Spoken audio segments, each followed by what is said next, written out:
What's going on, everybody? Welcome back to another episode of For the Love of the Game. I'm your host, Tommy Stiles. With me, my good friend, Turner Riddle.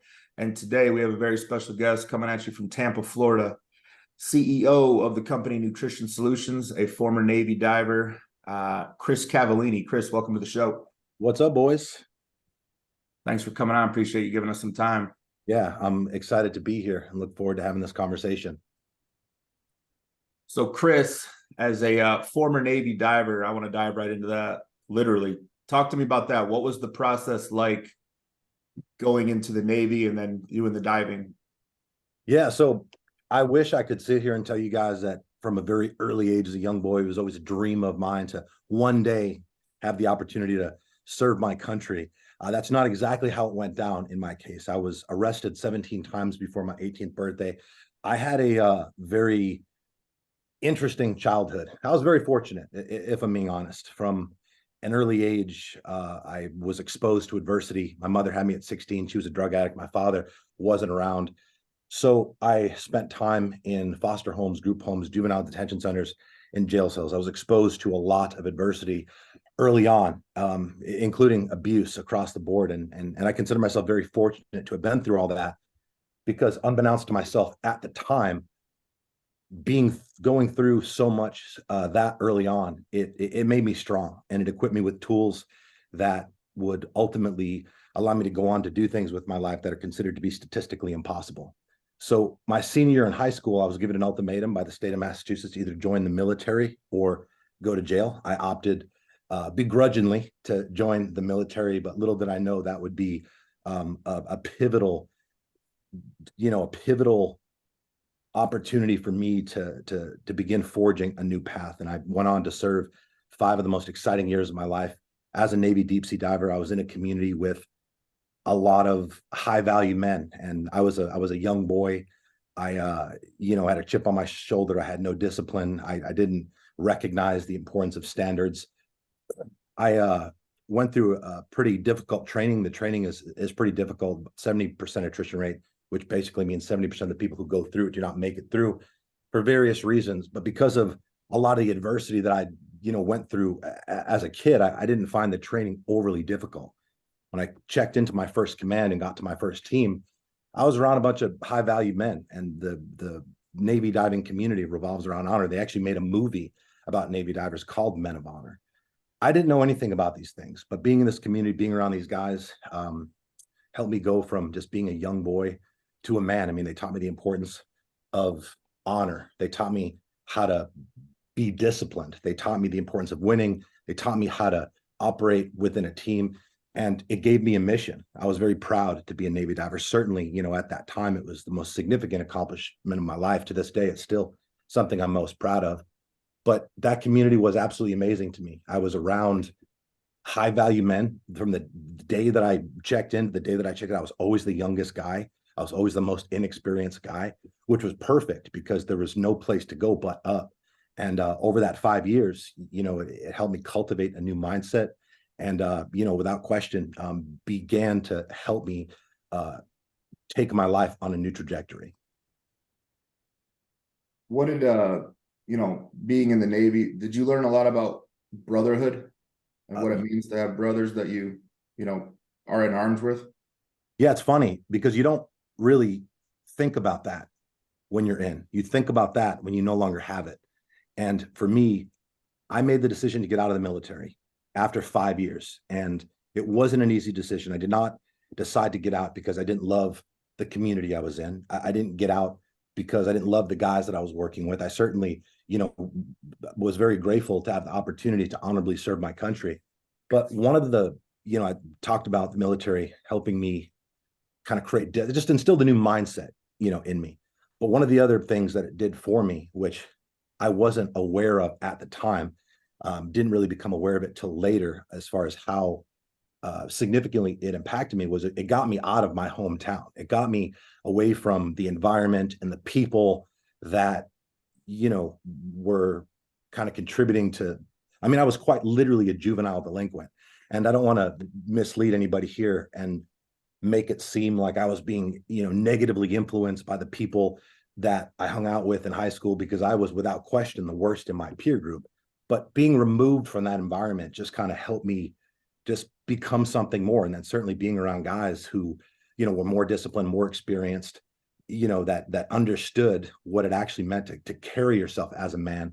It was instrumental. And when I made the decision to get out, it was one that I, quickly began to regret, because after a short period of time, I found myself working in a strip club. I literally went from, being in one of the most elite communities in all of the military to 4 months later, I'm just working in a strip club. I'm in a degenerate atmosphere around a bunch of degenerates. I completely just started to regress in real time. And I didn't like it, as a 23-year-old guy, the thought of working in an establishment where they're actually paying you to look at beautiful naked women all night, it seemed quite appealing. But I was very angry as a kid, and I've been angry my entire life, and I still consider myself an angry person. I've just learned to kind of utilize that energy and focus and direct it at productive outlets of my life that I'm not content with, areas that I want to improve. Back then, I hadn't done that yet. So being in an atmosphere, somebody was prone to violence. I worked in an outlaw owned establishment, and the Outlaws Motorcycle Club, they had a very specific way that they wanted unruly customers to be dealt with. And so then I kind of got into that. And the problem with that is someone like me, I enjoyed that element of it. I enjoyed it to a certain degree. And then, it didn't help that the girls that worked there, when they saw that type of thing, then, they thought you were the greatest thing ever. So at any given time, at any given shift at the strip club, I was sleeping with 4 to 6 girls out of the 20 girls that were on the lineup for that night. So a lot of drama materialized in that environment. And I just got to a point, man, where I just really found myself not being happy with myself again. And about that time, I started to feel that way. I just said, I can't do this anymore. This is not for me. And, naturally, I continued to work there for another 2 years before I finally drew a line in the sand and decided to quit and quit the strip club. And that's when I started my, new life as a drug dealer. I mentioned I was arrested 17 times before my 18th birthday. I was arrested another half a dozen times after that. I have multiple felonies on my record. I sold anabolic steroids for a number of years. And I lived a very fast life, made a lot of money, spent it, as it was coming in, and just kind of lost my way. And I was on this path for many, many years, and until finally, one day I just started to kind of see what was going on around me. I started to realize that, living a constant lie was taking its toll on me. It was making me just overly stressed. It was making me anxious. You're thinking at any given night you go to bed that could be the night that your door gets kicked in. I became made aware that the DEA had created a joint task force with the Jacksonville Sheriff's Office, where I was living at the time in Jacksonville, Florida. And they started taking down some of my friends, some of my friends at the time, other drug dealers hang out with other drug dealers. And what I realized around that time was this new fraternity, I was in this new brotherhood, if you will, was without honor. And I know that might sound crazy to your audience, and maybe it sounds crazy to you guys, but where I came from, the military, I mean, everything was about honor. Honor had become something that was very important to me. And the truth is, in most organized criminal enterprises, there is some code of ethics and honor. And apparently, as I found out in the most disappointing way possible, there was no honor in this community, because these guys started snitching on each other and setting each other up and effectively destroying other people's lives, destroying their families' lives, simply because they weren't willing to hold themselves accountable for their own actions. And that was really the catalyst for me to start making the changes that I needed to make to ultimately go on to change my life and, end up in the position that I am in now. I mean, my company, Nutrition Solutions, we're an 8-figure company. I also have a coaching company, and people pay me $50,000 a year in full to help them reach their peak potential. I went from being someone who was arrested 20 plus times, multiple felonies on my record, to a multimillionaire. And I built a company by basically getting a bunch of people like me, a bunch of people who had a checkered history, a bunch of people who had been to prison and who had a history of, substance abuse or criminal activity, and basically brought them together, gave them an opportunity, gave them a purpose, And, our culture, we're nutrition solutions for your listeners. By definition, we would be considered a healthy meal preparation company. But the reality is we're a lifestyle transformation company. And the way that we're able to effectively accomplish our mission and help our clients, and we have thousands of testimonials of clients who we have physically transformed them, emotionally transformed them, mentally transformed. The way we've been able to reach the high level of success that we have is by starting that process with our team, by helping our team create these lifestyle transformations, by giving them a purpose, by giving them a mission. I pay my team to work out. We do really hard workouts, pay my team to get in the ice bath every day. They're doing personal development. They're basically following the same protocols at work that I followed to go from being a drug dealer to, a multimillionaire where I am now. That's the short answer. Yeah. I definitely want to get into how you lead your team of employees, because I think that's really cool. Is there a defining moment for you in all of that where you have that moment with yourself where you're like, I am at rock bottom, and this has to change, the course has to change? Yeah, I've been there a few times, actually. I would say the most powerful place where, I was at rock bottom place in my life was in 2015. So I had effectively transitioned away from my former life as a drug dealer, started my company, and moved to Tampa. Thought I was so smart. I was like, look, I'm being investigated. They've arrested so many of my friends and sent them to prison. I know they're investigating me, because I was hearing, people were telling me that when people were being brought in, they had pictures of us all, and just like you see in TV shows and the movies, like bulletin boards with the photos, little hierarchy, photos all over the table. That's a real thing. And I was acutely aware that they were looking at me and they were staking me out and they were asking questions. So I'm thinking, well, I'm starting this business now. And, the city that I was in when I started my business, a lot of people were not taking me seriously, and understandably so. I was a drug dealer, and that was my reputation for many years. I didn't really attempt to conceal that fact. I was very loud and stupid. I was young. I was in the club 6-7 nights a week, always had an army of chicks with me. This was my marketing strategy, fellas. I sold gear. So my mindset was like, okay, if I go to the club and I got 4 to 6 hot chicks, which is, if you're getting table whatnot, that's no problem. You do that anytime. I go into the club and I'm going to get attention. The girls are going to get attention, but then I'm going to get the attention organically. And who are they going to get the attention from? They're getting attention from men, right? And the guys are going to look at them and they're going to kind of want to come talk to me. And I was in good shape. I'm with a ton of chicks. So naturally they're a little curious and intrigued. And I would basically, my method of client acquisition at that time was going in the clubs. That's how I justified partying all the fucking time, is like, oh, this is my lead gen source. So I was very known in the town in the city that I was in for what I was doing. So when I started to change my life, it was met with a lot of resistance. There was a lot of conversation around, well, this is just a front for international steroid conspiracy and all of these things. It's funny because it seemed to me when I was trying to change my life that people were happier for me when I was a drug dealer than when I started my own business. When I started to try to change and trying to grow and trying to make create a better life for myself. So I moved to Tampa where I could somewhat start fresh. I still, had people who knew who I was in Tampa, but I thought that I had the best opportunity to kind of hit a reset and start rebuilding myself into somebody that I could be proud of. And in 2015, after effectively transitioning away from my former life as a drug dealer, 3 years after the fact, I came home one day and there was a couple detectives waiting for me at my door to take me to jail and serve a warrant for crimes that I'd committed 3 years prior. So in my mind, I thought that that was behind me, that life was done. I thought that I did the impossible. Most drug dealers eventually get caught. That's just the name of the game and the reality of the situation. The pivotal moments for me, fortunately, I did a lot of work on myself for the 3 years prior.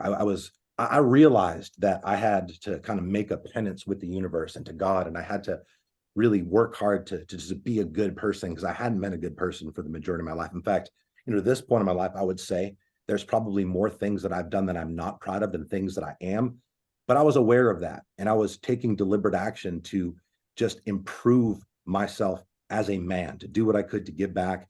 Started getting involved, in the community. I had a couple different organizations that took care of less fortunate children that I had ties with and volunteered with. I had two, I was a mentor for two veterans through the Wounded Warrior Project.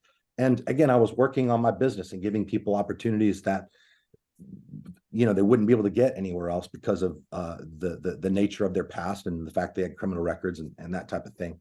So I was working really hard to improve myself. And I was very fortunate, actually, that they waited 3 years. And I can't tell you why they waited 3 years to come serve this warrant, but I've been set up by a friend of mine, was a former friend of mine, set me up on 3 different occasions. And, basically they came in and they executed the playbook. They wanted me to do exactly what, a lot of these other people in my crew had done. They wanted me to snitch. And I just told them, respectfully, I said, where I am today is a direct result of me taking personal responsibility over my life. So with all due respect, there's a 0% chance that I'm going to snitch.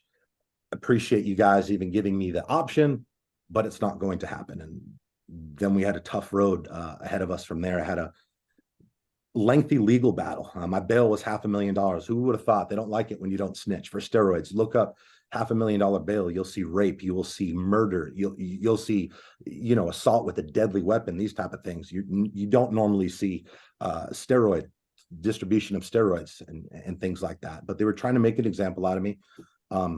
Took all the money that I had to bail out, which was certainly not $500,000. I was able.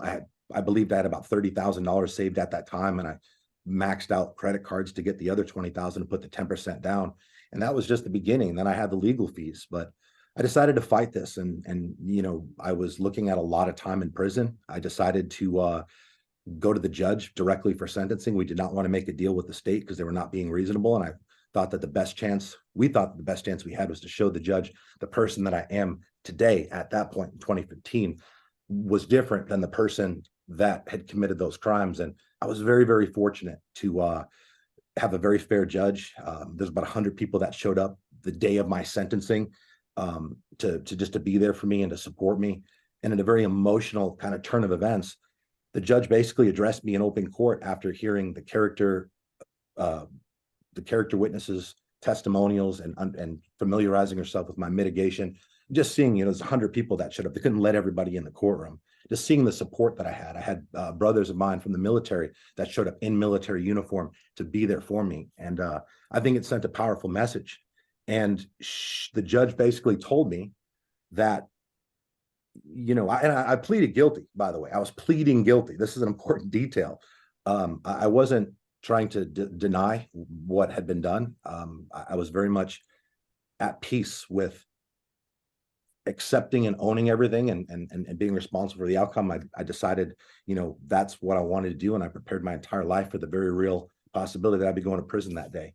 And the judge basically acknowledged me in open court and said that, the purpose of prison, the purpose of the criminal justice system when we send people away for incarceration is rehabilitation. And she had determined that I had effectively done that on my own. And it was for that reason she did not feel sending me to prison was warranted. And this was huge because I was looking at up to 14 years cumulatively for all the different charges. The turning point, the most significant turning point in my life happened when I walked out of that courtroom. Because as I, sit here talking to you guys today, I could still be in prison. As I walked out of that courtroom, I realized that I was now on borrowed time. And I saw the faces of a lot of people who were there to support me. And I realized it just hit me like a ton of bricks that I just had been just half-assing my life. I'd been half committed to my team. I've been half committed to my company. I've been half committed to my purpose. And, all of this just really pissed me off because I felt that, my lack of commitment was it's a slap in the face to all the people who stood by me and believed in me during a time where a lot of people did not. So I just used that anger and used that frustration and used, I took receipts, man. Everybody posted when I was in jail, posting my mugshot on social media, all the stories that I heard of people dragging my name through the mud. I remembered all of that. I took receipts and I used that. And I entered 2016 broke and in $100,000 of immediate debt. And within 18 months, I was a millionaire. And I think that's a testament of, the power of getting pissed off and using that as a force for good and a force for taking positive productive action. And that's exactly what I did. And that's exactly what I continue to do. Yeah, that's he took receipts. I know Turner, that's a special one for him. That's something he uses as a slogan. Yeah. I It's whatever it takes, right? And that's the thing. Like, I think there's just, everybody has their own way of kind of getting themselves going, but motivation is not going to be there for you on most days. Motivation isn't real. It's unreliable. It's fleeting. It's nice when it's there, but oftentimes it's not going to be there. So you have to use the tools that are available to you. And for me, I've always just kind of been able to respond in that manner by using that kind of anger and not directing that anger towards them and having resentment towards these people, but just using it to kind of get myself going on the days where I don't want to get out of bed, the days where I'm, stressed, tired, or on the brink of mental exhaustion, which, on my journey, that's happened quite often. Absolutely. Hey, I watched one of your latest ones. I think it's one of your latest ones. It was one of the ones that popped up latest about the process, falling in love with the process. So what was it, 18 months? You were a millionaire after being... Yeah, I entered 2016. Okay. And I spent all the money to bail out and then a bunch of more money that I didn't have on my legal fee on for the attorneys. So I had my business. So I had revenue coming in, but we were not profitable at that time because my legal process, which went on for, 4 or 5 months, as you can imagine, it took my focus and my eye off the ball of my business. So once I got through the legal process, my business was in shambles. So I had to get my shit together. But yeah, entered 2016, broke, and I borrowed, when I said $100,000 in immediate debt, I borrowed $100,000 from PayPal, which was our merchant.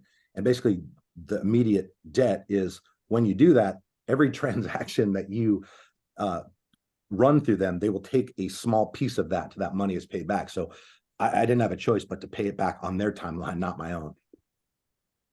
So in that short amount of time and the fast money that you say you were getting as a drug dealer, how were you consumed with the process at that time, or was it just all receipts that were doing the waking you up, the alarm clocks? At what point do you fall in love with the process? That's an amazing question, because for the first 5 years, I had zero passion towards my business, less than zero. In fact, I very much disliked my business. I looked at it as more of an annoyance than anything. But obviously, I thank God, I had a legal lane to produce income for myself, but I wasn't making a lot of money back then. I think in 2015, maybe our company revenue for that year, maybe 600 grand or something like that. Compared to where we are now, that's nothing. But I started to really focus on building a culture, and I started to work on developing my team, and I started to, for all the things that I, in my mind wanted to do one day. It's like I knew I wanted to be a peak performance coach. I knew I wanted to help people level the fuck up. I wanted to show them the process that I follow, because it's fail safe. It works 100% of the time when each of the structural pillars are followed to the T. And I was just kind of conscious of the fact that I was unique in the sense that most people that have been through what I've been through and come from where I come from and come from what I come from, they do not make it out. They just do not. Statistically speaking, most people that are in my situation end up drug addicts, they end up homeless, they end up in prison, or they end up dead. So I wanted to do what I could to build up my team and to coach my team. And I really enjoyed that. I didn't really enjoy the nature of my business at that point, because in my mind, my mindset was like, oh, we're selling food. We're selling food. But then when I started to kind of reframe my perspective, when I had that awakening after I exited the courtroom, I realized that we're not selling food, that we have a real opportunity here to help people change their life. And once I actually started to kind of cultivate that mindset and transcend that vision throughout my team, that's when good things started to happen. That's when we started to grow. That's when we started to make money. But the reason we started to grow and make money is because we were really helping people. We were helping people within our team, and we were helping our clients. And our company is unique in the sense there's a lot of companies that do what we do on the surface, but there's precisely zero companies that do what we do thick and through thin, because we are really concerned about getting our clients results. And we do it in a very unorthodox way. I mean, my team is trained by me, and accountability and kind of, mindset development. That's all part of our business model. It's not really mentioned on the website or anything, but our clients are getting motivational texts. They're getting emails that just kind of help them just evaluate things through a different lens. Because you guys know this. It all starts with your mind. You can't fix your body unless you start with fixing your mind. And the reason most people are unsuccessful with a lifestyle transformation, 95% of people who start a diet fail. It's embarrassing. It's like you cannot even control the food that you are putting in your own mouth with your own hand. It's because you are mentally fucking weak. So we're trying to help people basically cultivate a different mindset, a different mentality, so they can be successful. And I enjoy doing that. I enjoy doing that because it makes me feel good knowing that, there's a minority percentage of them that are actually going to listen. They're gonna put the resistance aside. They're going to listen what's being said, and we're going to make some amazing changes together. And you guys understand this. When you see somebody make a true lifestyle transformation, it's not just their body that changes. In fact, I've never actually seen somebody make a physical transformation and not also simultaneously improve every other area of their life as well. I maybe it's happened. I just personally haven't seen it. Absolutely.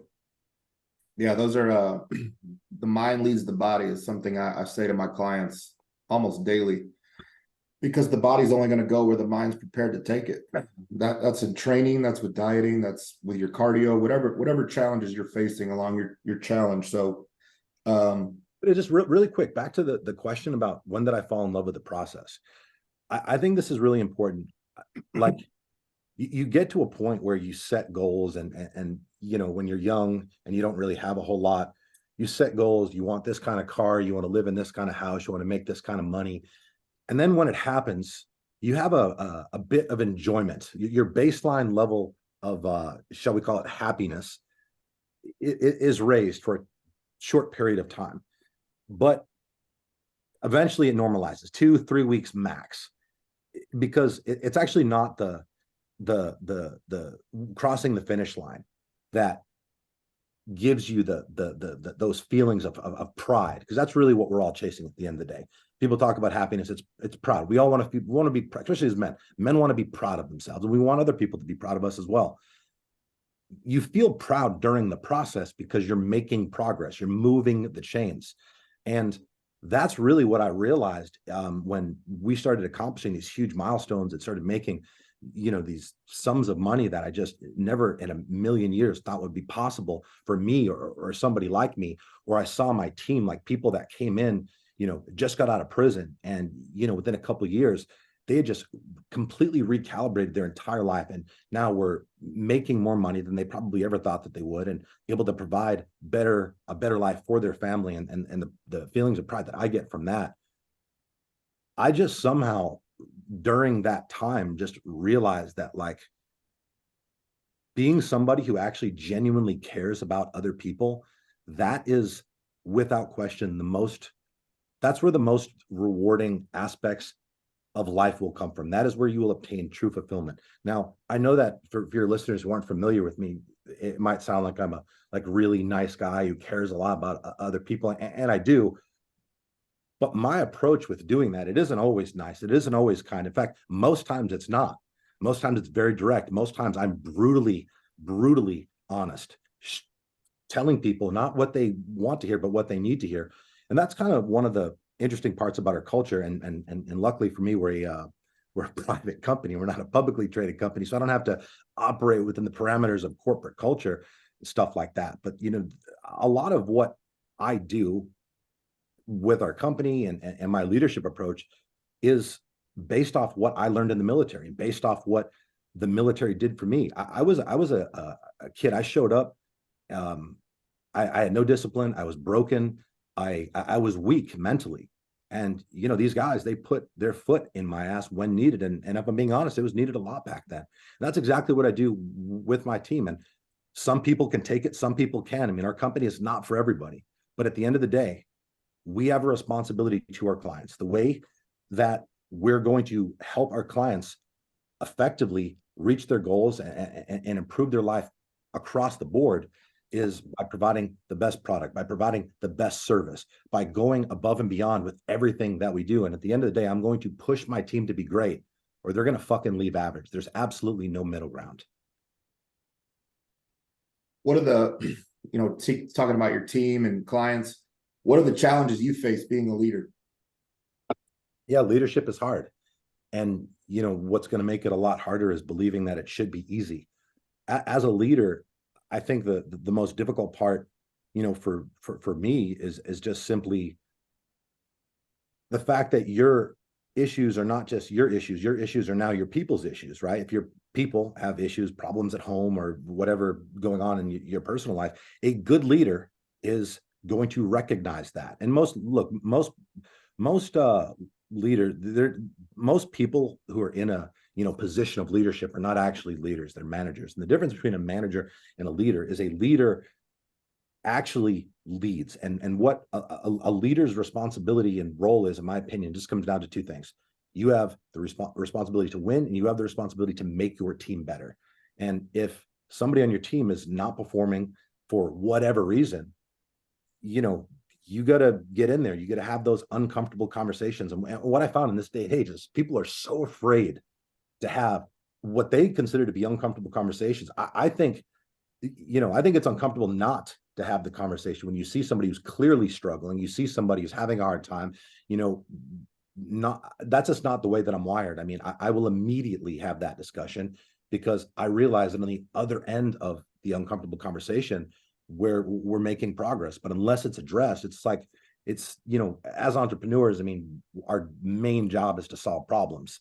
And if you have people on your team that have some issues going on and you don't, you know, jump in there to demonstrate, you know, to them that A, that you care, and then B, to help them find a resolution, then, you know, I don't know. I don't think you deserve to be in a position of leadership. Leadership is hard. It's not for everybody. I would say, you know, aside from that, the other struggle is just kind of finding the balance of recognizing who you can push in what regard. Obviously, everybody is different. Everybody responds to different emotional motivators. You have to find out what's important to people. And what that comes down to is building relationships. And with so much going on as an entrepreneur, as a leader, you know, I have multiple different businesses now. I have a podcast and filming content. That's like a job in and of itself. Still, as I grow, I want to make sure that I never forget about how I got to this point. And that's by creating relationships with my team. The reason I have a amazing team and a loyal team and a team that actually supports me and has my back and that I can trust is because of the relationships that I've developed. And it's very important to develop relationships with people so you have an understanding of what's important to them. You cannot lead them effectively unless you have a good understanding of what's important to them, because everybody is driven by different things. And unless you really know your people and understand what's important to them, it's very, very hard to you know, to get them to show up at their best if you're just deploying the same leadership tactics across the board for everybody. It's very much individualized, and it really comes down to your commitment in your people. And if you don't really care about people, and if you only care about yourself, then you're going to fail as a leader. I mean, I think it's as simple as that. You were talking about the statistic behind getting in better shape and how that transpires into every other thing in life. Yeah. Someone's life. Tell me more about that. Why do you think that is? What do you think the people around them feel? And how do you continue to coach that up? Yeah. Once you got the ball rolling, then what steps do you take? What things do you say to keep them motivated? Because they might not have the same receipts that you have, but they didn't keep track. Sure. Yeah. So, I mean, there's the politically correct answer, and then the answer I'm about to give you. So you asked, how will getting in shape positively impact every other area of your life? If you wake up every day to a reflection that physically disgusts you, okay, it will be impossible for you to experience a superior quality of life. If every day you wake up and you're looking at your own reflection and you're feeling deep feelings of fucking shame, and that's the paradigm that you're operating in. And as a man, you go and you get dressed and you're being mindful of what shirts you can wear, because this polo exposes your muffin tops, this collared shirt, like your man tits are fucking pointing out of it, and you're conscious of all these things, and it is absolutely fucking draining. It's draining your energy. Being in a constant state of self-consciousness and shame, we realize the importance of our thoughts, and our thoughts create our reality. And I'm sorry, if you're a man, it is unacceptable to be fat. Being fat as a man is unacceptable. It's disrespectful to God, your family, and to the 6-year-old version of yourself. Because if anybody who would try to debate us on this topic and talk about the fact that, it doesn't matter, and my wife likes my dad bod and this horse shit, if they could go back and talk to the 6-year-old version of themselves and show the 6-year-old version of themselves 4 pictures, right? One of someone who's obese, one of someone with a dad bod, one of some skinny nerd, and one of a superhero, and said, which one do you want to look like when you grow up? 100% of the time, which photo would they choose? Superhero. They're going to choose the superhero, Right. whether it's the 6-year-old version of you or any 6-year-old. And I think that this demonstrates an important point, because we're born to understand inherently the difference between right and wrong. But over the course of time, we're programmed. We're programmed by the news, the media, big pharma, big food, the terrible example our parents set, the fat morons that are walking around in society. 75% of the adult population is overweight, 40% are obese. I don't know the last time you guys have been to an airport. When you go to an airport, that is when you are confronted with the sad state of reality and the sad state of affairs that we're in. Other countries are laughing at us. They're laughing at us because we're fat and we're weak. And if you are fat, you are weak. If you're fat, you're sick. And I think this is something people don't understand. Excess body fat is a symptom. It's a symptom of a sickness. And the reality of it is, if you are not proud of your own body, and you're not like comfortable in your own body, it is going to be effectively impossible for you to improve any other area of your life that actually matters. Now, when you do start prioritizing your fitness and you do take control back of your physical body and you get in good shape, it's not the physical that actually is the needle mover and the game changer. It's the confidence. Confidence, I believe, is the number one trait that is universal to all successful people. In order to be successful, you need to be disciplined and you need to be confident. And usually the two kind of, they kind of support each other. Now, if you're waking up every day to a reflection you are proud of, and you put on whatever clothes because you look fucking great, you show up, you walk in a room, and you're commanding respect at that point because you are showing respect for yourself. And it's mean in society to say, well, you don't want to judging people by their looks and shit like that. And listen, maybe it is mean, whatever, but we still all fucking do it. Everybody is judged by the way they look. People are judging you. The way you look, your physical appearance, your physical body is introducing you to the world without you speaking a fucking word. And what is that introduction? Is it one of the fact that you lack discipline, you lack consistency, you are lazy, you are clearly unable to take action that supports your own best interest? Or is it one of discipline, confidence, self-esteem, self-respect, strength? And ultimately we get to decide which one, simply by the choices we're making with the foods that we're putting in our body. And I'll tell you just like one quick story, specifically tangible about, somebody who was, I had a client of Nutrition Solutions, a guy named David Kecken. This dude was 500 pounds 3 years ago, 500 pounds. Okay. He was clearly, he was eating himself to death slowly and surely. He was morbidly obese and he was on 7 different prescription medications. And of course, he was diagnosed with depression. Okay, fast forward 2.5 years. He lost 285 pounds. He is actively running marathons, just ran an ultra marathon, and he is on precisely 0 medications. So by changing his lifestyle, by eating good and exercising, he was not only able to change his body, but he was able to cure his depression. And I know that's an extreme case, but I think it really just kind of puts into perspective how important it is to be strong and to be fit and to set a good example for your family and to set a good example for your kids and set a good example for any kids for that matter. The problem with this shit is it is accepted to the point where it is almost where it's almost promoted. We're accepting it by these plus size models, the mannequins, the fat mannequins, and just all this fucking bullshit, anti-fat shaming. Fuck that. I mean, I don't think fat shaming is a bad thing if it's done with good intentions. The community that I was in, it was a shame-based culture. Some of the most powerful, respected, dominant warrior cultures in human history were shame-based. The Spartans, the Romans, the Mongols, all military special operations. If you are not up to standards, if you're not up to par, people are going to let you know about it in a way that doesn't fucking feel very good. And typically as men, we respond good to that. But again, we're now, shit is changing because they want us weak. They want us fat. They want us medicated because they want us easy to control. And, we can segue into that or we can go a different direction. I got a question I want to ask about all that. You being in a food-based business culture, lifestyle, you got big food and big pharma who go hand in hand together. And this is just, I just spitball this question. If you could eat 3 meals a day, mm-hmm.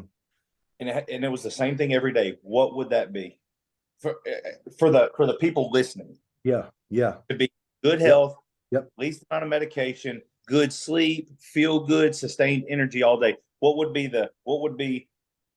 like a generalized? Yeah, we'll start with protein sources. It would be venison, elk, and I would say 99% lean ground turkey. Venison and elk are the top 2 most nutrient-dense protein superfoods. In the world you guys come from, this isn't discussed enough. In the world in the bodybuilding community, bodybuilders typically are broke and are buying a copious amount of frozen chicken breasts and maybe a little bit of ground beef here and there. And they don't and they get great results, don't get me wrong, but getting your body lean and getting your body aesthetic doesn't necessarily constitute healthy, right? Because the reason the venison and the elk are the most, the top tier protein superfoods on the Mount Olympus of proteins is because they're more nutrient dense. They have more micronutrients. They actually have more protein as well, but that's irrelevant because that's a very nominal amount, but they have a lot more micronutrients, and micronutrients are effectively what is needed to create a body and to create a your systems to have everything flow the way it is supposed to have to actually be considered healthy. You can't be depriving yourself of micronutrients. And when you're on the standard bodybuilder protocol of chicken and tilapia is fucking disgusting, meaning not the way it tastes, that too, but tilapia is just a very, very, very dirty fish. And if people actually looked into that, they would see. So hopefully, maybe at least one person listening to this will reconsider eating tilapia. I realize it's cheap. I realize it's low calorie and high in protein, but there's just other things to think about. And a lot of bodybuilders think that the way you optimize your health is just simply, the chicken, the rice, and the veggies, as it were. But having a diverse selection of proteins, especially the ones that I just mentioned, is going to be very beneficial. I would also work in, you asked for 3s, but I would also make sure you're eating some fruit every day. I would make sure that that's organic.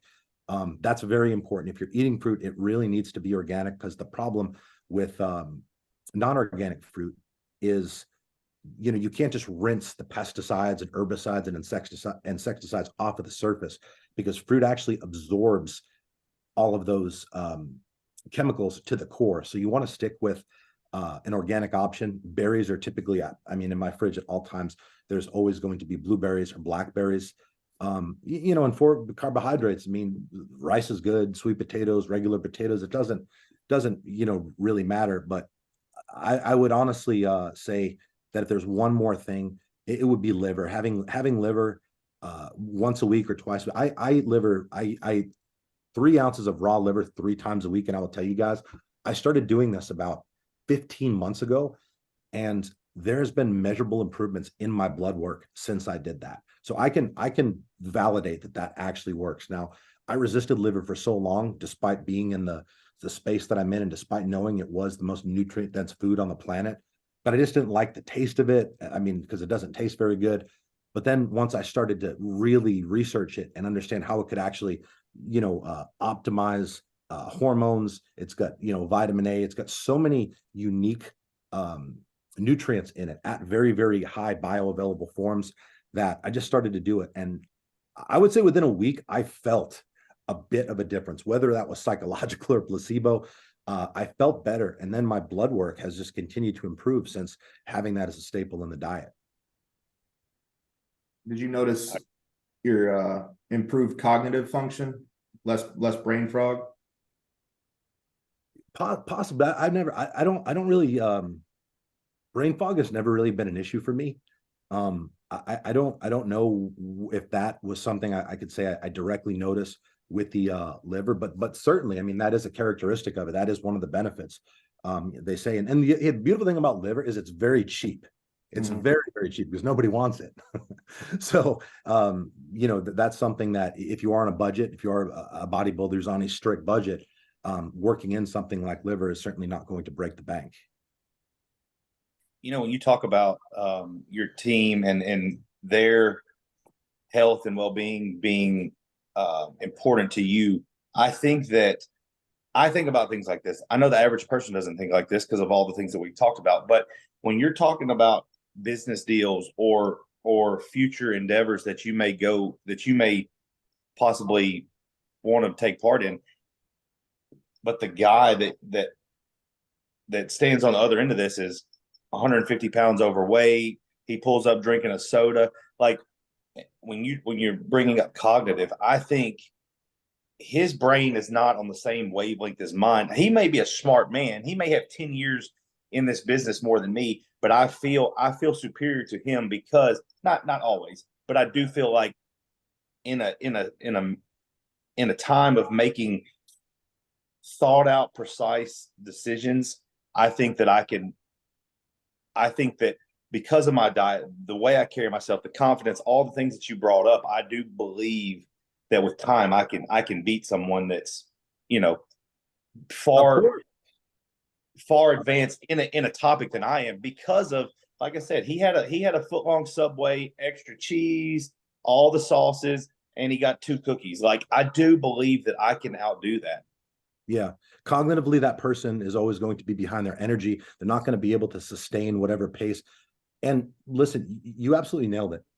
It does not matter how much money somebody has or how much money somebody has made. If you're a fat piece of shit, you are not successful, period.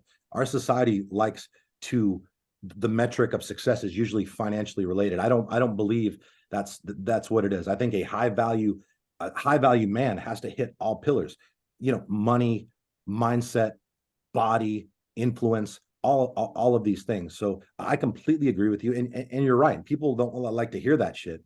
But the truth is, like, at the end of the day, I mean, since the beginning of human time, the fit, strong, most capable man was the man who was at the top of the hierarchy. And even though times have changed slightly as far as the glorification of accepting weakness and all this bullshit, your feelings fucking matter and all this nonsense, that's just part of a plan to suppress masculinity and to make people fucking weak so they can keep imposing these restrictions and slowly and surely continue to take our rights to the point where, eventually we have so many fucking weak men that there can be no effective resistance once shit really hits the fan. And that, it's hard to say that because most people don't think like that. They're just so blissfully fucking unaware of what's actually happening in the world. But, you know, that in and of itself, I feel like knowing that the whole system, the government, the massive corporations, their agenda is to keep you fat, sick, weak, relying on prescription medication, and easy to control. And if that fact, knowing that, if that doesn't fucking compel you to get up, draw a line in the sand, and start making better decisions with the food that you're putting in your body, and start carving out time to hit the gym, and just start prioritizing your health and well-being and the health and well-being of the people around you, I don't really know that there's anything that can help you. Absolutely.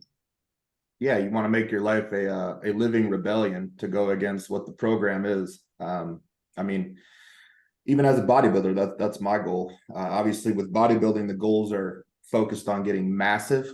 Mhm. But when that expiration date comes, the same principles that are used in bodybuilding translate to life after bodybuilding. So we've touched on depression a couple times, and this topic really interests me because I'm not going to sit here and say clinical depression isn't a real thing. There isn't certain systems in your brain that can be off, but I think depression is almost part of that glorification. Same thing as obesity. It's almost sold as like, you're depressed and it's okay to be depressed. Let's all talk about it. Here's the So medicine. what are your views on depression, and how do you combat depressive thoughts for you? Yeah, so it is a kind of a divisive subject, talking about whether clinical depression is real. Well, it's real only because someone at some point of human history in the last 30 years decided, okay, let's arbitrarily call feelings of discontentment that everybody is going to feel at some point of their life, and let's make that a sickness that we can then create a medicine that we can get these people hooked on for the rest of their fucking life and make billions and billions of dollars. And in the process, also make these people weak and make them continue to rely on these pills. That, by the way, the really fascinating thing about depression and people who are taking prescription medication for the depression is most of them are still fucking depressed. And they simply lack the awareness of the fact that the medicines that they have been taking for however long is not actually fixing the fucking problem, yet they continue to take those pills anyway. And that really kind of just demonstrates how deep the actual programming is.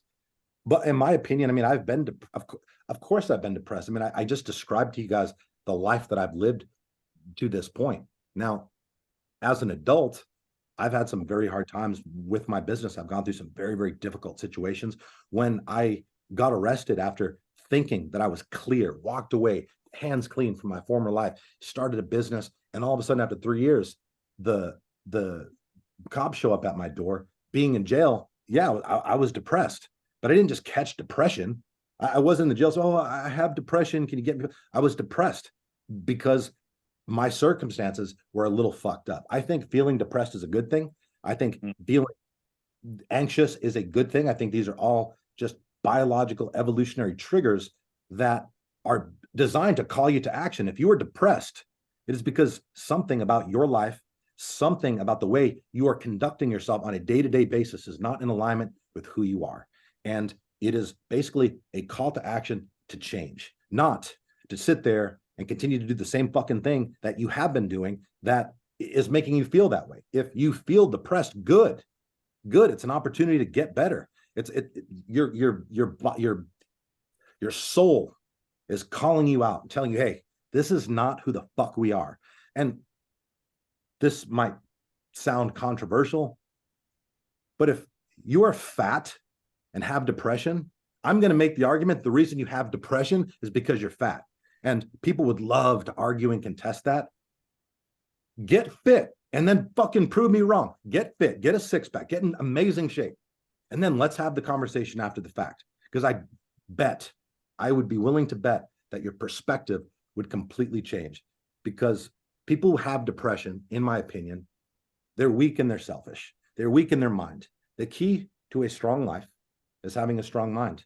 And the way you build a strong mind first starts with building a strong body. I do not believe that you can have a strong mind if you do not have a strong body. So, look at people, a lot of people who are depressed. I know there's different circumstances, and certainly people who have been through some traumatic event and lost somebody who's very important to them, or lost their children or something crazy. Like these are exceptions. So we'll just compartmentalize those over here. But most men who are depressed, because the majority of people who suffer from depression are men, they live depressing lives.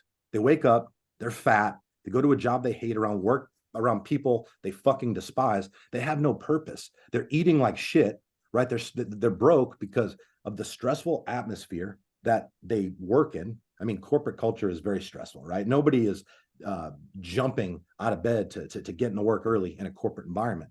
So you're in this just kind of emotionally draining atmosphere all the time. So of course you're going to spend all the money that you have trying to like find something that makes you feel just a little good for a short period of time. But you repeat this fucking cycle long enough. Of course you're depressed. Of course you're depressed. If I was doing that, I would feel depressed. But if you were living the life that I'm living, you'd feel fucking amazing. And I think really the reason so many men are depressed in a modern era is a lack of purpose. And look, I've spoke to a lot of bodybuilders who have depression as well. And it's always the same. It's always the same story with these guys. They're just so focused on bodybuilding and not really doing anything else. And, you know, they're at the beginning of their journey, beginning stages of their journey.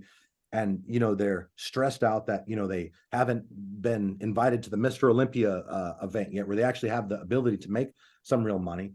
And like, they're putting all their energies into this outlet and not taking care of their other responsibilities as a man. And that's, bodybuilding is hard. It is a very cutthroat, you know, industry. You have to be very special in order to ever be in a position where you can make some real money. If we're talking about from a percentage standpoint. So a lot of these guys, that's all they're doing, and things aren't happening as quickly as they'd like. Of course, they're not going to feel good. If you're fucking constantly stressed about not knowing how you're going to pay the rent or not having the money to pay your cell phone bill, yeah, you're going to be stressed. You're going to feel depressed. But that does not mean you have depression. That certainly does not mean you need to be taking these mind-altering drugs that are just going to mask these symptoms. You want those symptoms. You want those symptoms to just feel so shitty that eventually you can no longer tolerate living like that. And one day you'll just decide that you don't want to feel like that anymore and draw a line in the fucking sand and do whatever you need to do for as long as you need to do it to change the circumstances of your life that are making you feel depressed. That's my take on depression. That's 100% on a bodybuilder too. Yeah, no, those guys are pussies too. And I'll call all of them out right now because, you know, I've had just as many hard times as anybody, Turner too. And we've been bodybuilding over a decade each. So it's your choice to decide how you want to live your life outside bodybuilding. Bodybuilding is just background noise. All I got to do is train 5 times a week and eat 6 times a day and make sure I have my food prepped so I don't miss meals and do some cardio. That's easy. I could do that blindfolded. That's like breathing. It's second nature. What you do with the rest of your day dictates, you know, ultimately how you feel about your life and how your bodybuilding is going to go. If you're broke, I guarantee your bodybuilding is going shitty. If you're doing all right with money and you got some other fires stoked and some business ventures, or you're coaching or doing whatever you can to be a better bodybuilder, you will be a better physical bodybuilder because of those endeavors. You talked about anxiety. I've always looked at anxiety as like a cheat code. Like, that's urgency. If I'm anxious, again, you talk about using that you want to be anxious because that means you have something that you're working towards and there's a deadline. Well, the reason people who have anxiety that persist is because they're not taking it on that thing, whatever that thing is, they know that needs to be addressed, needs to be attacked. They're burying their head in the fucking sand. They're hiding. They're running the other fucking way, which naturally exacerbates that anxiety. I agree. Being anxious is a good thing, but you got to lean into that shit. You got to run into the fucking storm, and you'll notice your anxiety will subside and you will inevitably arrive in a better place. Do you think the military is responsible, or at least partially responsible, for your perception of stress and ability to critically think? I think that's a very important quality as a leader. If someone's coming to you with a problem, you can't show that the problem is affecting you. As a leader, your job is to absorb the problem and provide the solution and basically decompress their stress level. So how do you deal with where do you get your critical thinking skills from and the ability to maintain calmness in stressful situations? Yeah, that's a fantastic question. I think, as I said, what I've been through early on, I was subjected to abuse across the board, physical, emotional, sexual.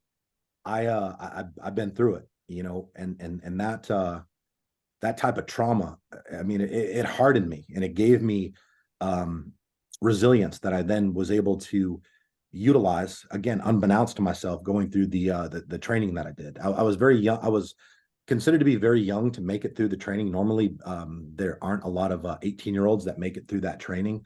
So that training, without question, though, took my ability to operate and navigate stressful situations to the next level, because the training is basically 6 months of extreme discomfort. They are trying to make you brutally uncomfortable. They are putting you in the most stressful conditions imaginable, and then assessing your ability to take charge and solve problems under the most chaotic conditions that you can think of. Because the truth is, in the community that I was in, the inability to do so will get somebody fucking killed. So they were trying to essentially weed out the weak ones. And yeah, it definitely gave me the ability to learn how to manage stress and to think when conditions were less than ideal or there was all out chaos. But there's nothing that really is going to give you the ability to endure more than actually going through, massive trials of adversity in a business capacity and in life. And I think that's why, most people crumble when the temperature is turned up ever so slightly. As soon as conditions are just slightly different or, suboptimal, people just all of a sudden lose their ability to reason and think and to act properly. And I believe as a man, where you go in life will be in direct proportion to how much stress you can take. Where you go, how high you go, how far you go, every new level is going to require you to be able to take more stress. And the stress, I learned this in 2019. I went on a 4-day ayahuasca retreat to Costa Rica. I had some successful years, but I was very fucking stressed. I still had a lot of problems. And I was in a place where I'm like, well, what the fuck am I doing wrong? Like, I'm working really hard. I've made all these sacrifices. I've been through so much. Why am I still having these fucking problems? Why do I always still feel stressed? And I thought that this was a problem. I thought it was, of course, you think it's yourself. It's like, clearly, I'm the common denominator here. But what is it that I'm doing? What is it that I'm doing wrong? And really, what I learned amongst other things, what I learned during one of the ayahuasca ceremonies was I wasn't doing anything wrong. In fact, I was doing things right. The fact that I was dealing with new stress and more stress was evidence that I was growing. And it was my perspective towards the stress that was making it break me down, because it's not the load that breaks you, it's the way you choose to carry it. And the way this lesson, have either of you guys ever done any psychedelics? I have not. I have. I've done a lot of mushrooms and LSD, ketamine. So this was actually the first night, and I'd obviously never done ayahuasca before. And what I was experiencing, it was indescribable. So I'm not going to attempt to describe it here, but it was extraordinary. They're playing this beautiful shamanistic music that's kind of influencing like what you're seeing and the different insights that are coming to you. You're hearing, people throw up. You're hearing people scream like they're getting butchered with a chainsaw. You're hearing people laughing uncontrolled. It's just a crazy sequence of events that's going on, but it's all part of the journey. And I remember I was feeling very sick, which is not abnormal. People are throwing up all the time, but I went in there telling myself, all right, I'm not going to throw up.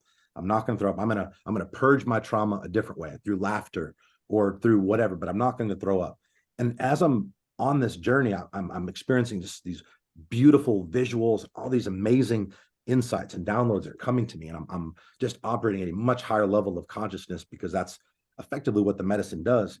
But then I would realize I would start feeling sick, and I would think about like, man, this fucking sucks. Like, I'd feel sick. Then I go and I'd be focusing on the visuals and focusing on the experience. And after going through the cycle a few times, I realized that I only felt sick when I was focusing on the feeling in my stomach. But when I focused on this beautiful journey, I didn't feel any of that.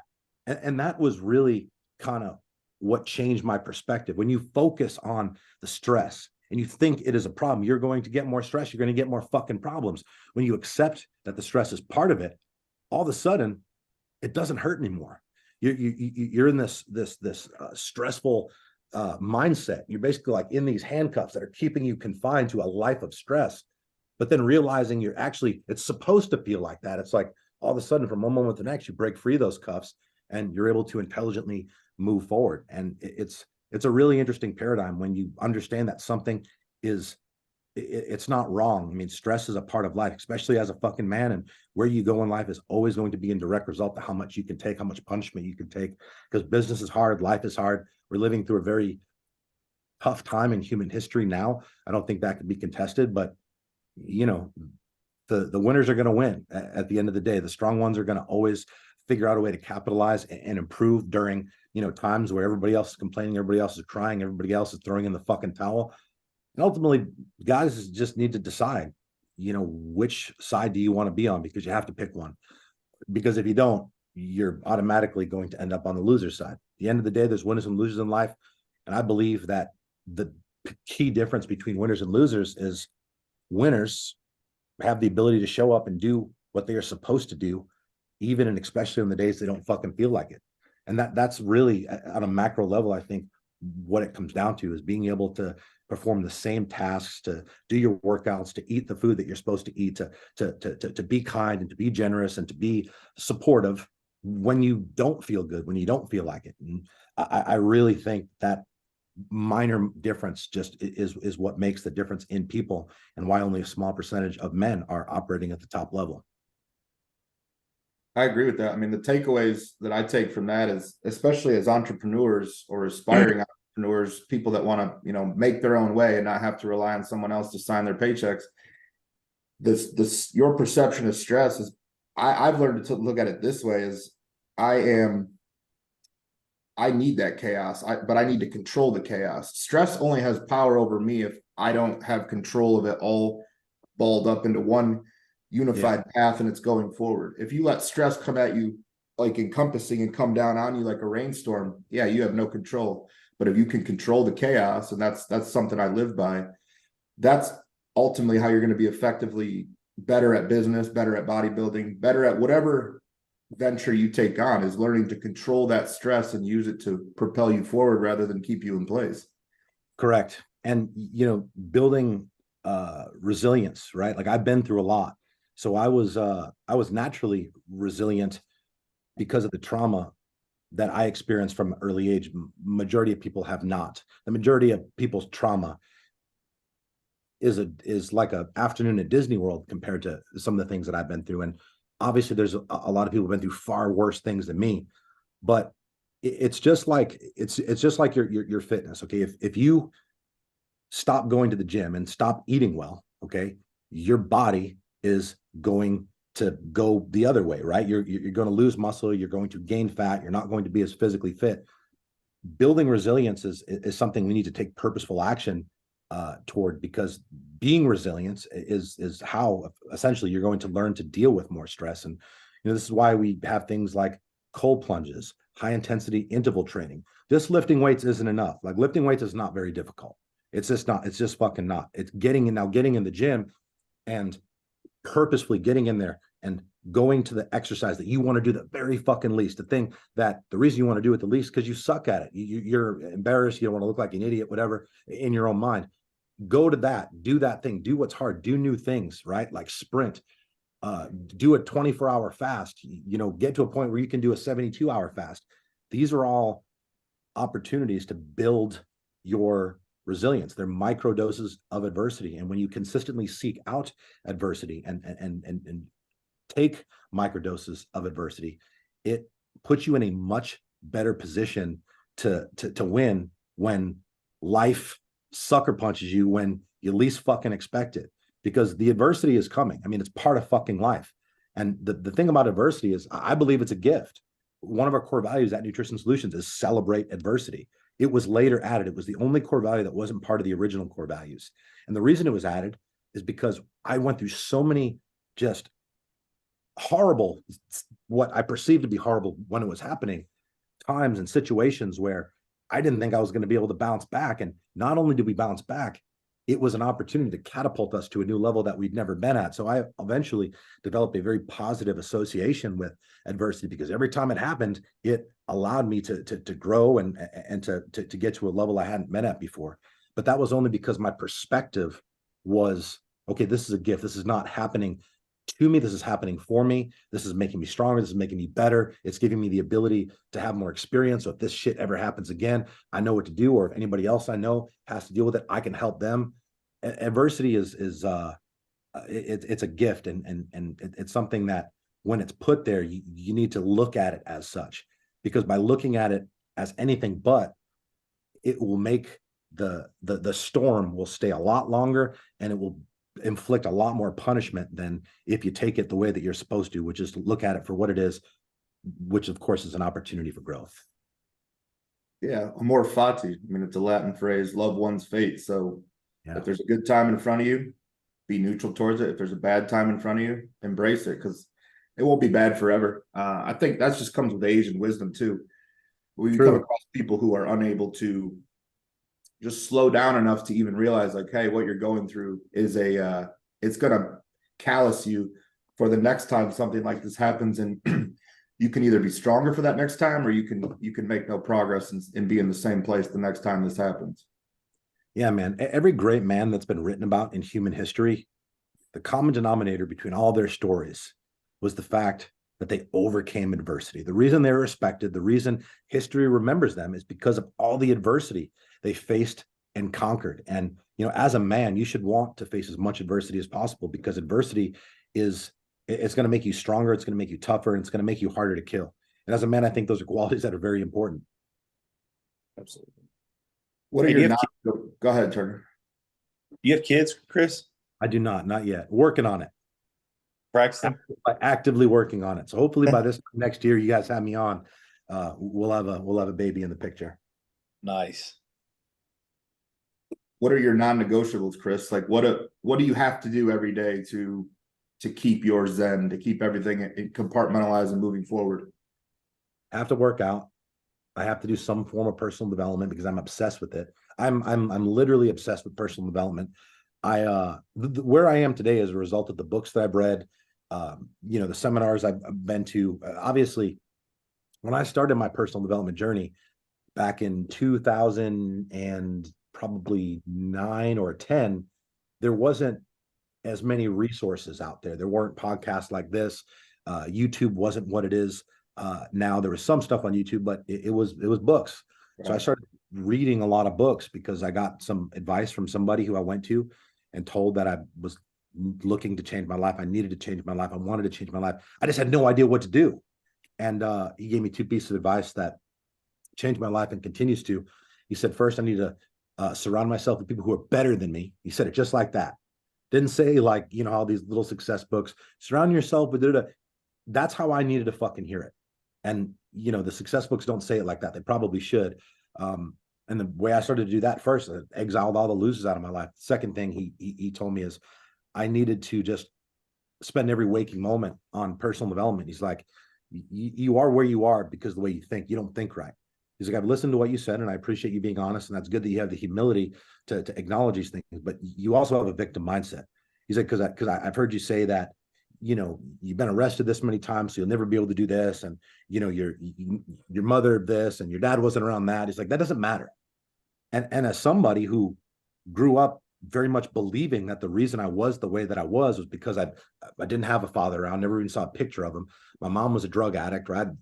I very much blamed her for subconsciously for some of the things that happened to me.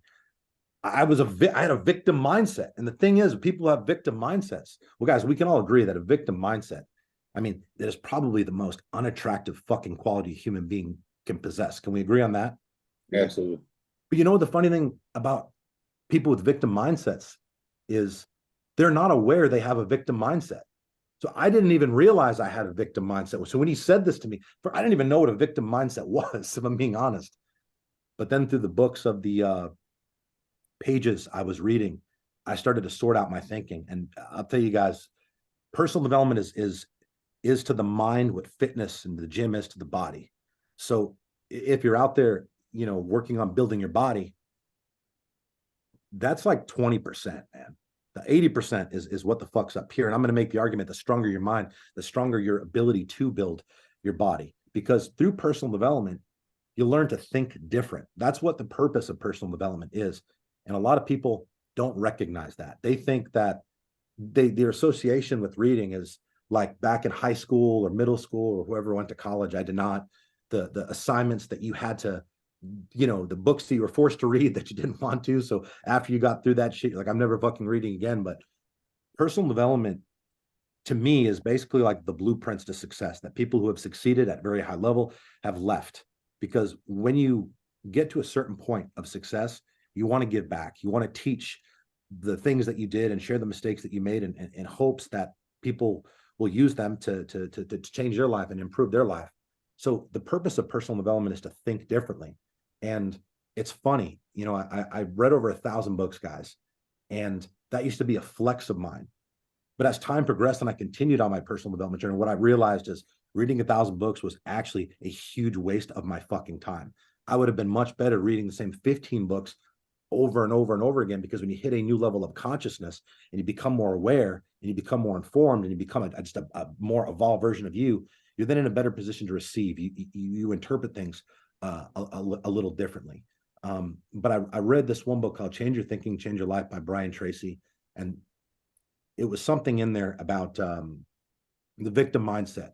And what I realized through reading this, just to make this short, but this is a very powerful, transformative realization for me, is I had all this disdain and hatred and animosity towards my father. And through the books, or through the pages of this book, Change Your Thinking, Change Your Life, I realized that those feelings weren't actually my feelings or my thoughts. They were put there by my mother, who was obviously still a little disgruntled, shall we say, about what had happened. I mean, they were 16 years old. He took off before I was even born. How could you blame him? They were both children. So my mom, just throughout the course of my lifetime, just programmed me to ultimately have these feelings of hatred and resentment. And it was kind of a massive eye-opening moment for me, because I realized, like, how could I hate somebody who I've never met? I've never met him. So how could I have these very strong feelings? And the reason that was important is because it made me then start questioning all my thoughts and all my beliefs and all the stories and bullshit I've been telling myself.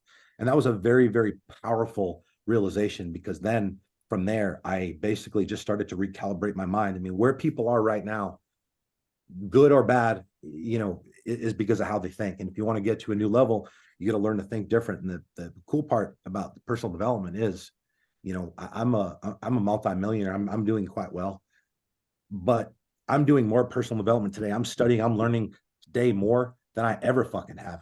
And it's funny, because the more I learn, the more I realize how little I actually know. And that is very, very empowering. Most people don't change because they think they got it all fucking figured out. They think their shit is sweet. And that's a fucking problem. Like, I know mine isn't. I wake up every day and I'm like, all right, we got to fucking improve. This is not acceptable. And I find an area of my life that might be not going great, might be going fine, but it can go better. And that's non-negotiable for me, to answer your question. Constant improvement. If I'm not improving, I feel like a fucking loser. And that's not how I want to feel. So I'm going to constantly do things to improve my fitness, my finance, my team, my company, and just the overall impact that I'm having on this planet, because I've learned that it's not about happiness. It's about feeling proud of yourself. And I always want to feel proud of myself. And I think if you're proud of yourself, that's a good place to be. And at the end of it, you're not going to be stuck with regret.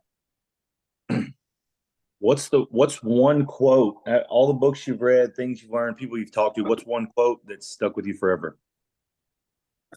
So I don't know if it's a quote per se, but it was a piece of advice that I was given when I was in the military. Yeah. By one of my instructors. He told me quite simply, if you look good, you are good. And I've never forgotten this. This is 21 years ago now. And the reason that was so powerful for me is because when I was beginning to change my life and had all these doubts and limiting beliefs about, getting out of the world that I was in and quitting becoming a drug dealer and begin creating a life that I could actually be proud of, like, I didn't know what I could do. I got all these criminal offenses on my record. I didn't have any experience. I didn't have any education. So I was a little nervous about what my path was. And that piece of advice just kind of resonated with me, because when I started to kind of interject myself in environments where I knew people who were better than me would be, because I wanted to learn from them. I wanted to observe. I wanted to eavesdrop, hear what they were talking about, watch how they carried themselves and these type of things. They started coming up to me. I'd go in these places alone, and nobody obviously knew when I was there, but we're talking about networking events, lounges, nice restaurants. People would start coming up to me and talking to me. And, I'm like 27, 28 at this time.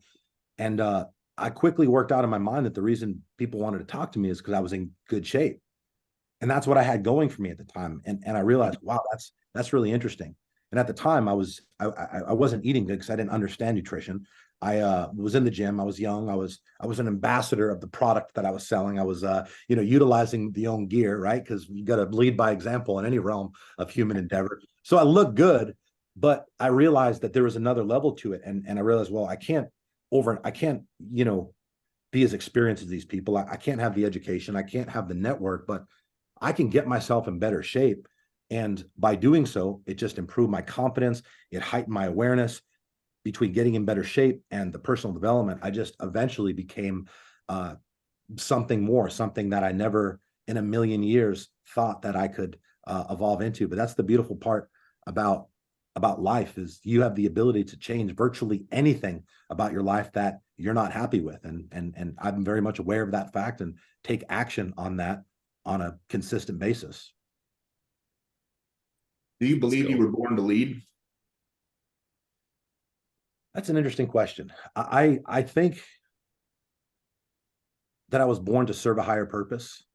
I think that my life experience has put me in a very unique position where I have a responsibility, to lead. Because again, some of the things that I've done, being able to change my life and go from where I was to where I am, and the process that I followed to basically create those changes, I do feel that left me with some degree of responsibility, knowing the formula that I know and understanding that it works 100% of the time for 100% of the people who elect to follow it. So I believe I do have the responsibility and sense of duty to share that knowledge and bestow that wisdom, and to do it in various capacities, whether it's for free on my podcast, on my social media platforms, with my team, or if I'm speaking, or with my coaching business. I think that if you know something that can help make the world a better place, I think that you have a sense of duty to try to influence as many people as possible into taking that course of action. And my approach, you said you follow me, so you kind of, the way my presentation isn't, it's not conventional, but it's just me. That's my personality. It annoys me to a certain degree. And I think that kind of, that comes out in my delivery sometimes, because, people are just so content in being fucking average. People seemingly are just okay, just living a life where they're just barely able to keep their head above water. And they might be okay with that, but I'm not okay with them being okay with that. And I've kind of just accepted this leadership role, and I'm going to put my message out there. And I realize that it's going to offend a lot of people. I realize that it's off-putting to some, but it's interesting. It's the people that lash out the most, and it's the people, who will get triggered and get offended. They're the ones that actually need it most. If they just lowered the barrier of resistance and realize that I'm not on here to insult people. I'm not out here in the world trying to make people feel inadequate. Well, I am, but I'm trying to do it in a way that helps them realize that change is possible, because I'm living fucking proof of that. Not only is change possible, but I can show you how to do it. You just got to lower the barrier of resistance and be willing to put your ego aside, accept the uncomfortable truth, lean into what's hard, and make a comeback. The beautiful thing about, being fat, being a loser, just having your life just be all sorts of fucked up, the beautiful thing about that is the opportunity that you have to stage one of the most epic comebacks of human fucking history. And I think people don't think about it like that. Everybody loves a fucking comeback story. Everybody loves a comeback story. And if your life is not where the fuck you want it to be, and if you're at rock bottom, good. Because if you're at rock bottom, then really you have nothing to lose. And when you have nothing to lose, that makes you very fucking dangerous. Yeah. I mean, I'll tell you what, sorry, Turner. I've been rock bottom, or at least my perception of it in my life. And when you start to climb up and you get some success and you're not there anymore, and you start looking around and you're like, damn, life's all right. Fuck yeah. You start to, at least with me, like rock bottom, there's no better place to be, because it's like you said, it's only up, but it's fuel. Yeah. The way you grind when you're getting out of rock bottom, and you got bills to pay, and if you have mouths to feed, if you have dependents on you, or you have a dream that you're chasing and that's your purpose at this point, like rock bottom there's no, like, if you could bottle up rock bottom and drink it every day, the world would be all successful people. So for me, it's real easy if you could fall into a complacent place if you don't keep the pressure on yourself, because like you said, once money's not an issue, once you have a good body, once maybe you have a partner, you have all the things you've been working towards, what's next? If you don't set that vision, move the goalpost, it's real easy to fall. So that's one thing I've had to learn over the last probably 4 years since I've been in Arizona. Yeah, it's interesting. The lessons that you learn during rock bottom, this is something that's said, but if people have never truly hit rock bottom, you don't understand what happens in that place. You genuinely get to a point where you don't think that you could feel any worse. And that's important though, because once you start to pull yourself out of that place and you start to create a little momentum and you are no longer in that place, you then are mentally equipped with what it is that you need to do whatever it takes for as long as it takes to never have to go back to that place. Because once you taste true rock bottom, that is not a place that you're going to want to revisit. So it does give you the ultimate advantage to a certain degree. Some of my highest performing employees on my team are convicted felons, people who understand well what rock bottom tastes like. We're incarcerated for extended periods of time. They're some of my best people. And, this has been a common theme I've seen with people who have, come to Nutrition Solutions that have been through a lot, been through, prison, been through addiction and battled back, like having tasted rock bottom, like they don't want to go back there, and they're going to do what it takes to ensure that that never happens. And that's a powerful driving factor in and of itself. I think some of my best work has come from rock bottom. It may not have been rock bottom to someone else, but I do feel like it's almost something that needs to be hit every so often. Tommy, you said drink it every day. I don't know that I'd want to drink it every day, but maybe once every 6 months, let me just get a sip. Yeah, just a of what it tastes like, right? Absolutely. The last thing I wanted to ask you is when you're confronting some of these people that, essentially that's your job is to look at their situation, what they've done, what they haven't been doing, and then basically tell them they're fat, tell them they're out of shape, tell them that if they would do this, this, and this, I can change you. I need you to buy into the process. Do you feel like when you just headbutt that, when you say, dude, you're a fat slob motherfucker, do you feel like you get their attention better when you go at them like that versus, hey buddy, why don't you come in? Let's get you an assessment done. Look you over. When you're assessing someone, or you're trying to get their attention, let's just say that, trying to get them to buy into the process, what's the best way, what the best method you've found for yourself to really grab them by the throat? Yeah. So just to be clear, I would never speak to somebody like that in person, unless it was like a personal friend, right? If it was a friend of mine, this is how we speak to each other. But on a broader spectrum, I will speak like that because I'm trying to hit a nerve. I'm trying to wake you up. I'm trying to, some of these people, because they look around and everybody's fucking fat around them, they don't recognize what is happening as being a problem, because they look around and everybody else is broke, everybody else is complaining, everybody else is stressed the fuck out all the time because, again, they're broke and they're fat and they're eating shit all the time. They don't recognize it as being a problem. So, when I'm, speaking the uncomfortable truths, the hard truths, and doing it in a more kind of controversial capacity, that's to kind of get people's attention and wake them up. But if I'm having a conversation like with somebody from my team, I'm gonna go at it a little differently. I'm certainly not going to walk around eggshells, but depending who I'm talking to, I realize there's certain things that I can say. Like, for example, like I got a very young, our logistics team. They're very young, all men. I mean, they're young men. They're driven. They're hungry. They respect me a lot. They're very committed to the mission. We were working out a few weeks ago, and after the workout, a few of them had their shirts off, and I just walked over to them and I was like, "You guys are in terrible shape." And they kind of like look at each other, look at me. I'm like, "How old are you?" And it's like, "Oh, I'm 24, 23. I was like, "Dude, 23, 24, you have basically unlimited energy. You guys should all have 8-packs." Like, one of the guys I was saying, I'm like, you're the leader of them. Like, why aren't you in better shape? I'm like, what type of example are you setting for the, I didn't say this to him in front of everybody. I pulled him aside. I'm like, what type of example are you setting for the rest of the team? What type of example are you setting for our clients? You're representing me. You're representing our brand. And he was like, "Yeah, you know what? You're right.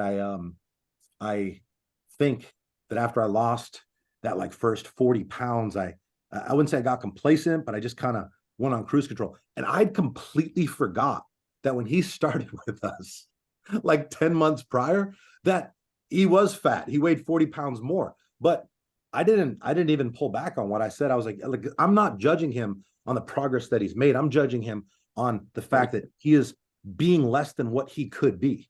So you got to know who you're talking to. And young men, I mean, not all young men, I mean, actually young men who are fucking about it, like, they're going to respond to that. And the funny thing is, these guys weren't in like to normal standards. They're even to above normal standards. They're not in terrible shape. They're just not in as good a shape as they can be in. And that's what I like. If they want my nod of approval, if they want me to give them validation, they got to step things up. And this is no bullshit. This was probably about 4 weeks ago.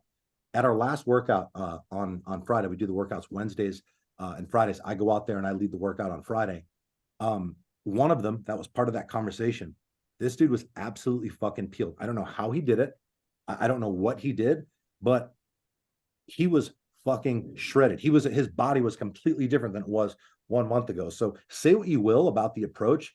It doesn't work for everybody, but it does fucking work. It does work if you're willing to have the humility to take feedback with grace and to actually do what you're supposed to do as a man, which is to work really, really hard to improve. The current state of society is people can't take feedback. I have a team that runs my Instagram. They post all the videos. There's ever a picture, like a workout video, I'll post that. When my team posts all the videos, we'll post videos of us doing our menu tasting meeting. And the name of that meeting is Radically Candid Feedback Session. That's the literal name of the meeting. And we're in there to basically pick everything apart before the menu gets produced for the following week, before it gets sent out to our clients. It is a strict quality control procedure. And I'm not in there to tell them how good things are. I'm in there to tell them what I think could be done better. And I want to hear them tell each other what could be done better. It gets a bit uncomfortable in there, but it's not really uncomfortable. I mean, it's uncomfortable for them. Some of them maybe. It's certainly uncomfortable for people who are seeing it, because they watch that, and the world they live in, where they have no fucking accountability because they have friends around them that accept the fact that they're fat, that accept the fact they're not doing the things that they're supposed to do. They see that and they get triggered, and they, think that I'm being an asshole. I can't believe these people would sit there and take it from this guy. That's toxic and all this. Like, no, you being weak and fat and broke, that's a hell of a lot more toxic than me holding the line and attempting to raise the existing standards so we can do the best job possible for our clients. Our clients deserve that. Our clients come to us for a very specific reason. We have a responsibility to perform our absolute best, and our best needs to continue to get better. And that's the weird thing about society, is that like accountability is looked at these days almost as like like a negative thing. Accountability, in my opinion, is a fucking gift. Feedback is a gift. And if you can't accept feedback, then I just don't know that you can get better. Absolutely. We're at 90 minutes, Chris. I don't want to take too much more of your time. I got one more thing I want to ask you, and then we'll close this out. Definitely have to have a part 2 because this I could sit here and talk this talk all day. So me too. It sounds like 23 years old, you were getting out of the military, you ended up at the strip club. That was like a pivotal age in your life that you probably have a lot of recollection of and memory of specifically. So knowing what you know now, what's the best advice you would give yourself, 23-year-old Chris? You don't have time. There's this narrative in society right now that when you're 20, you got all the time to figure it out. And I just don't believe that's true. I don't think that's a healthy dialogue to tell a young man. When you were young and you have unlimited energy, you need to go as hard as fucking possible. Sleep is not nearly as important in your 20s as it becomes as you get older. So when you're in your 20s, you need to get as strong and fit as humanly possible. You need to spend at least 1 hour a day on your personal development, provided you want to be a winner. Okay. Like if you don't want to be a winner, don't worry about doing any of these things, because at the end of the day, for there to be winners, we need losers. And ultimately you're going to be on one side or the other. But I think it really all comes down to just recognizing as a young man, you have unlimited energy. And at that point, you have to start developing the habits and the daily disciplines that are effectively needed for you to excel in any realm that you pursue later in life. You don't have to have a career path figured out by 23, but you have to have discipline. You have to work out. You have to get as strong and as fit as possible, because the stronger and fitter you are, the more confident and disciplined you become. And the reason that's important is that confidence and that discipline, you can then translate that and point that to other areas outside of the gym. Again, personal development needs to be a non-negotiable every single day. Put 1 hour of personal development in your brain. Audiobooks and podcasts have completely changed the landscape of excuses people make. Oh, I don't have time for this, whatever. Hit fucking play. Go about your morning routine. Hit play when you're in the car instead of listening to this bullshit music, distracting yourself. Hit fucking play. Put good information in your mind every single fucking day. I would also encourage a 23-year-old person to audit your circle. Like, who are the people that you're around? Are you hanging out with people who are driven, who are hungry, people who want to win, people who want to see you win? Or are you hanging out with a bunch of fucking bottom feeders, for a lack of a better term? If you want to win, you can't win if you're surrounded by losers. So I would just take that into account. And then also I would just get very pissed off about the fact that you're not successful. I think that's a very undervalued opportunity that people can just deploy, because this being pissed off and anger, that's a very productive emotion when it's harnessed in the right capacity. And if you're not where you want to be, you should get pissed off about it. You don't get pissed off when you see somebody on social media who is, wearing a $50,000 watch or who's in better shape. You don't get pissed off at them. You get pissed off about the fact that you are not there, and you work very, very hard to get where you want to be. You are inspired because you're taking comfort knowing that, okay, this is fucking possible. If this person did it, so can I. And, you do those 4 things: get pissed off, make personal development a non-negotiable, get as strong and fit as possible, and remove all the losers out of your life. Good things are going to happen. Absolutely. That's great advice for anybody at any age, but especially at a young, impressionable age like your early 20s, mid 20s even. A lot of people need to hear that. So Chris, I appreciate your time. Thanks for coming on. You guys. This is awesome. This has been awesome. So everybody still listening, like, share, comment, subscribe. Chris, go ahead and plug yourself. How do people find you? Go ahead and plug your company. Yeah, I think we plugged the company enough, just indirectly, but Chris Cavallini, you guys can find me on all platforms. And I definitely look forward to the part 2. Thank you guys for having me on. This was fun. And you guys are doing the world a huge service right now with the message that you're spreading.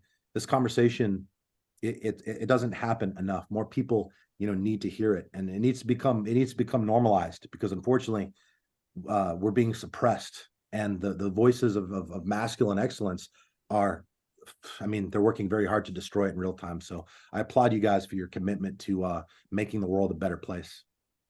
Appreciate that. Likewise. So for Chris Cavallini, Turner Riddle, I'm Tommy Stiles. This is For the Love of the Game. Until next time, we're out of here.